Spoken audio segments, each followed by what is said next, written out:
Well, Representative Bradley, thank you for joining me on such short notice. Thank you for having Today, me. Today you issued a letter demanding that Representative Tim Hernandez be expelled from the state house. Please tell us about this. I think I was waiting for leadership to come up with a plan. And when I read their letter or their issued statement saying that we're disappointed, it just doesn't serve it doesn't fit the crime. The crime is that he attended a rally for the Palestinian people that were promoting Hamas, that are calling for the innocent slaughter and murder of women, children, and babies, and then was interviewed by another reporter asking if he condemned it, and he still couldn't condemn it. And that is not someone that I want to serve in the state house with. And I don't think the constituents of his district want a leader like that. Definitely, yeah, no, disappointing to say the least. I mean, what Tim Hernandez has done is has a record. He has a record of, this extremist behavior, extremist outbursts, even before he became a state legislature. And it's actually, shocking, really, that these Denver Democrats who appointed him, these 39 vacancy committee members who put him in office, thought that he'd be a good representative of the community, having such extreme beliefs. And they should be called out. We should know exactly who those 39 Democrats are that thought this Marxist who has called for anarchy and disrespect for authority and defunding the police, which is funny because I've heard he's asked for police protection now. It's interesting that these people thought that he would represent the good people of his district. And I've been told by a Democrat that Tim Hernandez actually represents the original Israeli community in his district. Really? Yes. Wow.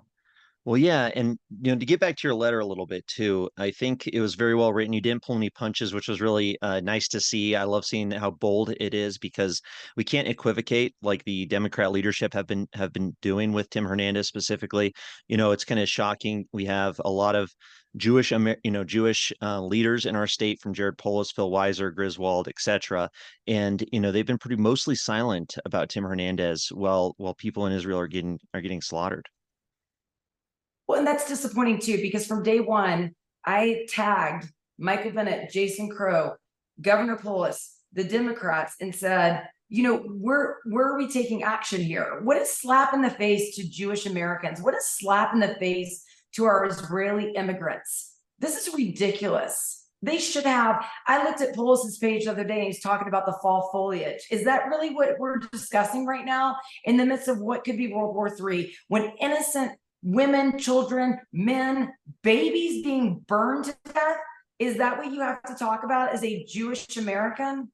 It's disgusting behavior. This also seems kind of indicative of the leftward slant we've seen in the state house as well. Hernandez is a member of the Democratic Socialists of America, and he's not alone. There's at least three other state representatives, Epps, Marbury, and Garcia, that are card-carrying members of, quote, the largest communist organization since the Communist Party disbanded decades ago, and they're proud of it. And it's kind of ridiculous to see the failure of the Democratic leadership to hold their own members accountable for being so radical. Well, and they have a supermajority. Let me ask the state of Colorado. What have they done for crime? What have they done for homelessness? What have they done for fentanyl abuse? What have they done for anything good? What have they done for inflation? What have they done to lower taxes? They've done nothing. And they can't even condemn a Marxist who has come after capitalism, the greatest thing this country was founded on, really. They can't even condemn him for the slaughter of innocent people. Where does it stop? If you don't condemn him for that, where does it stop? Exactly. I mean, what does this mean to Colorado if we allow people to be representing our people, being representative in the government that share these types of views? I agree. I know, professional legislator. I was a mom that was very angry with the way COVID was handled in our country. I filed a lawsuit against Tri-County Health Department. We need more passionate people in our state legislature that understands what is happening in this world. We don't need a bunch of people that are members of the DSA that don't understand what truly Americans are experiencing right now. It's mind-boggling. We wake up, Colorado, vote better, vote differently. Stop letting Yes. them appoint people like this to represent you and your values. Yeah, we've seen it get as extreme as hopefully it'll ever get. But I was really glad to see so many of your fellow colleagues in the state legislature join you in signing this letter. How many House Republicans signed the letter?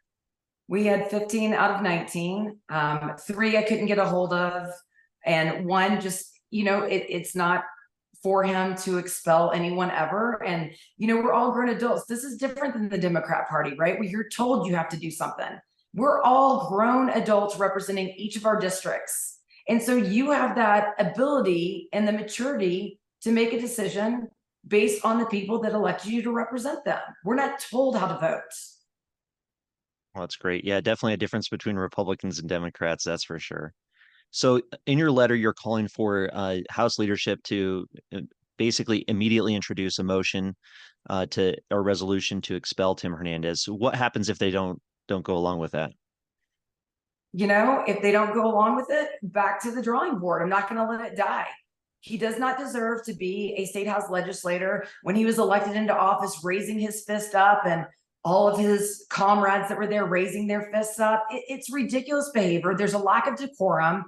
We are all told the rules and the respect that you have in that state house. You're one of 65 out of 6 million people.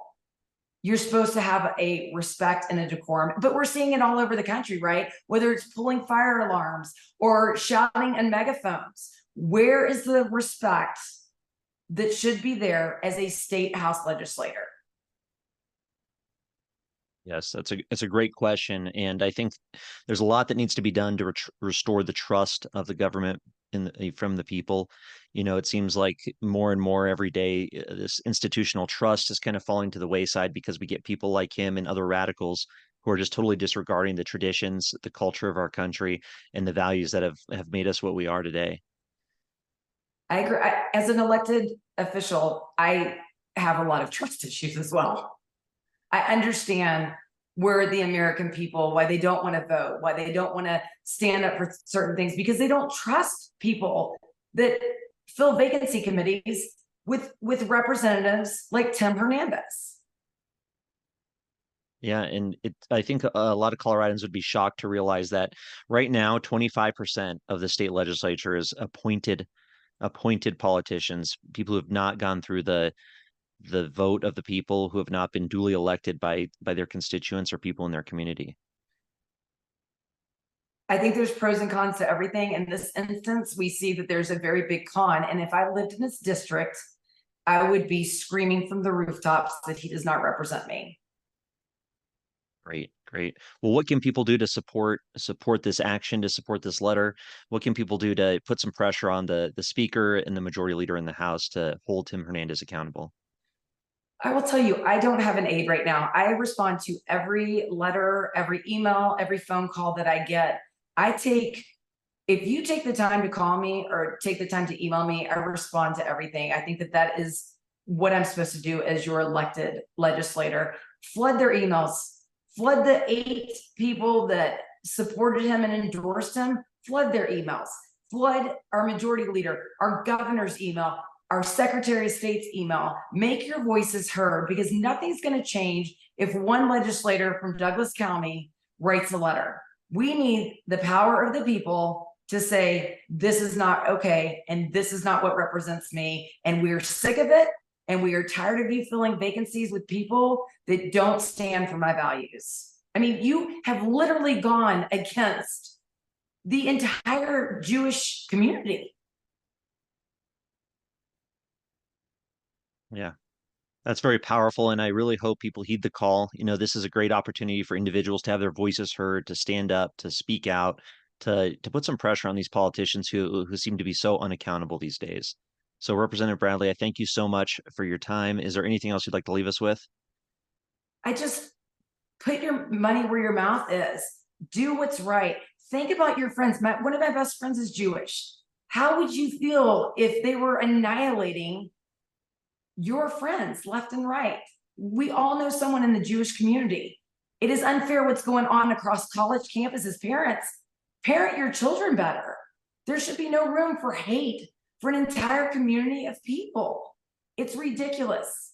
So understand what the Jewish community is feeling right now and represent them by calling for an expulsion of a state legislator that has supported horrific atrocities against a community. Here. I couldn't agree more. Well, thank you very much, Representative. Take care, and please keep us up to date. Anything we can do to help. Thank you. Thank you so much. I appreciate it.